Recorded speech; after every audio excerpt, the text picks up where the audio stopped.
Ladies and gentlemen, esteemed comrades, protectors of the more peaceful, humane, and civilized world. On my way to this event, that I am most privileged and honored to take part in, I wondered what would have been my reaction if I come across a wandering alien that had stumbled upon this planet Earth of today. As his ancestors most certainly would have been descendants of Irene, the goddess of peace, I would doubtlessly be saddened and highly disillusioned by the world that I have discovered.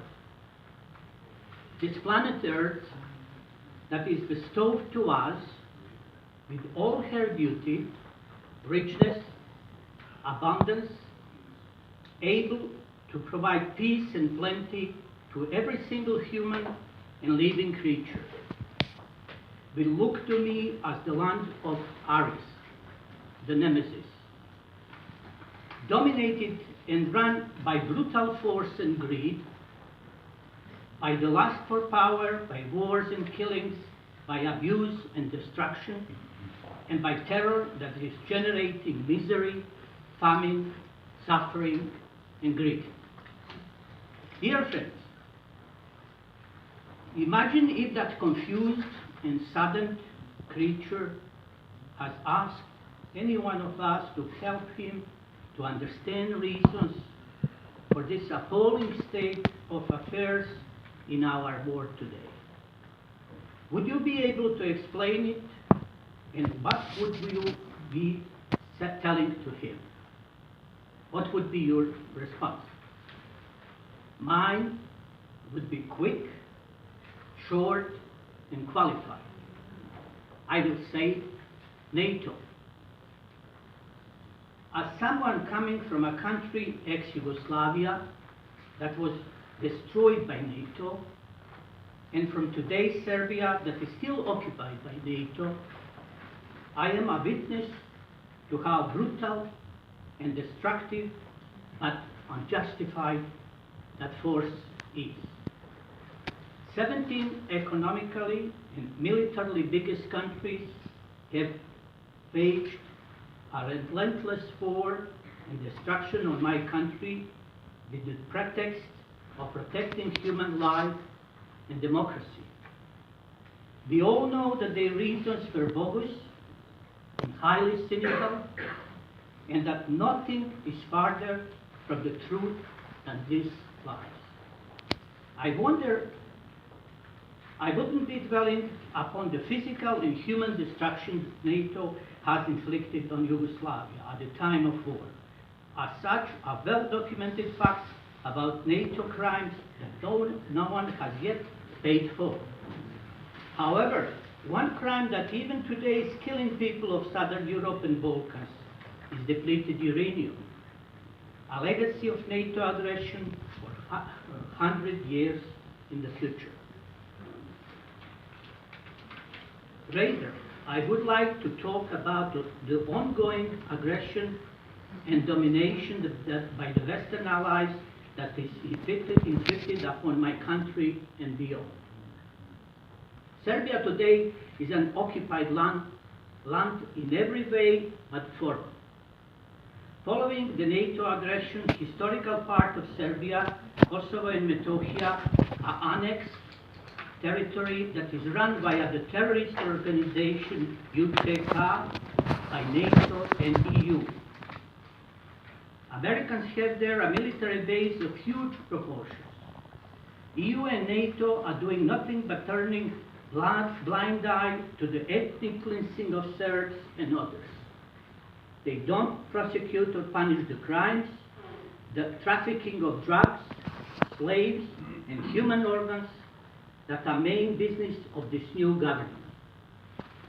In the rest of the Serbia proper, after the new so-called democratic government has taken power, some 30,000 qualified and experienced Civil servants were replaced by uneducated, inexperienced, but politically suitable people. I guess that it is easier to indoctrinate, control, and govern someone who doesn't know what he is doing.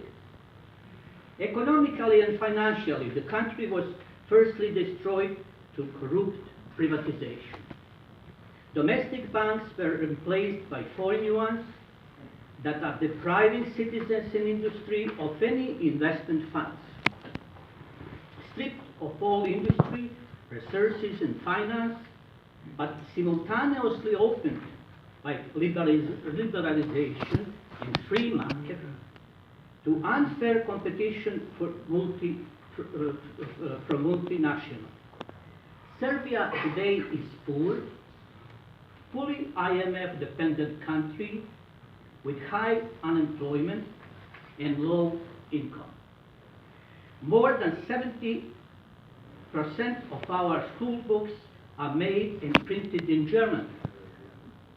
Our history is rewritten, and our losses and victims are denied justice. Unfortunately, the situation is not better in the rest of the Balkans.